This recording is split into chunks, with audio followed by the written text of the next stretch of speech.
Bonsoir à tous et bienvenue encore sur la chaîne YouTube. C'est toujours Koueta Drissa. Euh,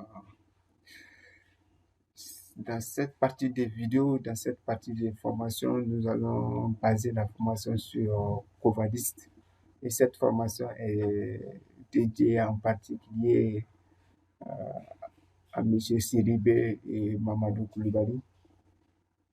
Donc sans plus tarder, nous allons voir comment peut-on encore utiliser le logiciel Covadis. Comme vous voyez le programme, nous allons voir à travers la formation comment faire des chargements des semis, c'est-à-dire les points topographiques, comment calculer le deuxième point de la formation, ça concerne le calcul du MNT, modèle numérique du terrain. Le point 3 qui est la création d'un projet autopiste. Et le point 4, qui est la création d'axes en plan. En 5, nous allons voir l'assemblage des axes en plan. En 6, nous allons voir comment créer notre tabulation des profils. Et le 7, on allra voir comment faire le décapage et le calcul de TVA. Et en 8, nous allons voir comment créer notre profil en nom. Et le point 9, comment faire le tracé du projet, du profil en nom sur notre calcul comment faire le tracé de la ligne rouge en un mot. Et le point 10, on va faire l'assemblage de la ligne rouge, comment on peut faire l'assemblage. Et en 11, on va voir la création de la chaussée, l'affectation du profil en travers, le paramétrage du dessin, la cubature, et en faisant sortir le listing général des matériaux, et enfin on va voir le devis estimatif. Sans plus tarder, nous allons ouvrir notre logiciel. Bon, pour ma part, j'utilise le Covadis 16 qui est installé sur AutoCAD 2018. Bon, c'est qu'il y a une version inférieure qui comme la version 10.1, 13.13, 14, 15. Bon, pratiquement, les choses sont les mêmes. C'est-à-dire la méthode de travail est pratiquement la même. Donc, sans plus tarder, comme dans le premier point, nous avons dit que nous allons voir comment charger notre semi, c'est-à-dire notre point topo. D'abord, on a tout d'abord des manières de charger, c'est-à-dire soit le topographe peut nous envoyer notre fichier en fichier DXF ou en fichier DWG. Le topographe lui-même peut nous envoyer ça. Comme par exemple, nous allons venir on va ouvrir un fichier. Ouvrir un fichier. Formation. Voilà. Le topographe peut nous donner notre fichier comme ça. On a cette possibilité qu'on nous envoie le fichier comme ça. Ça, c'est l'un des premiers points. Et le deuxième point, soit il nous envoie le fichier étant des points topographiques, c'est-à-dire X, Y, Z. Et le topographe aussi peut nous envoyer, ou le géomètre, on peut nous donner un fichier texte aussi. Donc, c'est ça que nous allons voir. On a dit comment on va charger ces types de points. Maintenant, nous allons venir sur Covadis DD. Bon, ouvrons d'abord le fichier texte qu'on a reçu de la part du topographe. Voilà. Alors, ici, nous, on a le numéro du point, X, Y du point, le Z et le code du point. Donc, on a le numéro du point, l'abscisse, l'ordonnée et on a les Z. Donc, nous allons voir comment charger ce point à travers le logiciel Covadis.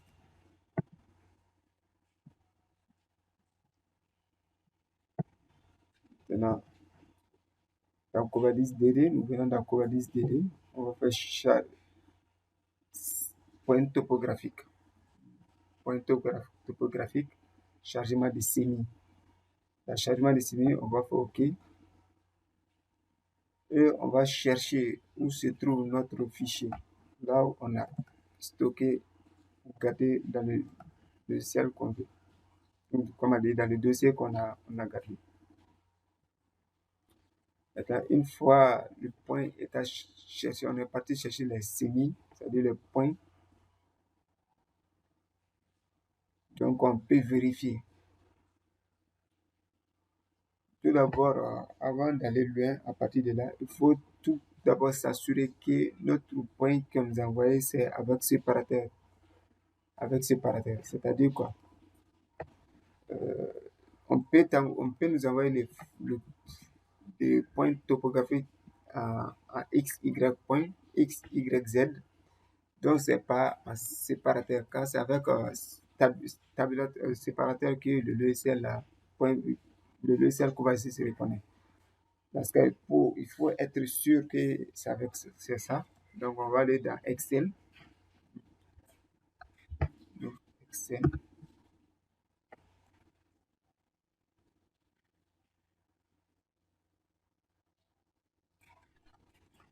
Donc, Excel. Maintenant, on peut charger le point qu'on nous a. Car Excel est capable d'ouvrir aussi les fichiers texte. Donc, on va, à travers ça, on enregistre avec séparateur. Voilà. Vous voyez, donc, on va faire tout pour pouvoir voir le fichier. Voilà. Et on fait suivant. Virgule. Voilà. Avec espace, je peux pouvoir X, Y, Z. Suivant. Et je fais terminer. Du coup, Excel lui-même va ranger les points par colonne et par ligne à travers le point que le topogramme nous envoie. Donc, on devait enregistrer encore ce fichier en faisant enregistrer sous formation et on cherche enregistrer avec tabulaire, séparateur avec tabulation, TXT. Bon, pour mon cas, c'est déjà fait. Donc, voilà, je ferme. Donc, une fois nous sommes sûrs que c'est bon, on peut vérifier le point qu'on a chargé qui sont là. Comme ça a été envoyé. Par défaut, souvent, l'insertion de points peut être en deux dimensions, c'est-à-dire en 2D, ou en 3 dimensions, en 3. C'est-à-dire quand tu fais en 2D, le logiciel souvent n'affiche pas les Z. Il va juste afficher X, Y, il ne va pas afficher les Z. Les coordonnées suivant l'altitude. Et on vient dans ce point, on peut afficher ou non le code. On a matricule, on peut matricule sur le 1, l'altitude on a le X, Y là, et le code, c'est le C qu'on trouvait derrière le chiffre. On peut ne pas les afficher ou non. Bon, dans notre cas, je vais laisser par défaut. Non, par défaut, comment dire, par défaut, vous allez trouver lui, il ne s'affiche pas. Par défaut. Donc, il faut cliquer, vous allez faire créer par défaut, ça vient comme ça. Donc, vous allez trouver que c'est matricule, attitude, le code sera en rouge. Donc, le code, soit si je veux faire que ça soit apparu sur, sur le fond, je fais créer et c'est OK. Je fais terminer. Je fais OK. Et directement ou par, vous voyez, c'est chargé. Le point est bien chargé. On a le code qui est laissé. On a l'altitude. Le code là, on pouvait aussi dire qu'on peut pas le voir. On pouvait dire qu'on ne peut pas le voir le code. Parce que le code ici, c'est en CC. Donc, je peux décocher du code. Je vais faire OK. Je vais faire oui. Je vais faire OK. Je vais faire remplacer. Voilà. Et le code est parti. Donc, c'est pareil aussi pour les altitudes, si on veut ou pas. On a le matricule dans la numérotation 1, 2, 3, 4 là. Ils étaient en première ligne ou en première colonne, c'est ça. On a l'altitude, on a le code qui est dessus. Donc, je peux aussi ne pas afficher. Donc, une fois notre point chargé, on peut aussi vérifier certains trucs que nous allons voir par la suite dans la partie de calcul du MMT, le modèle numérique du terrain naturel. Merci.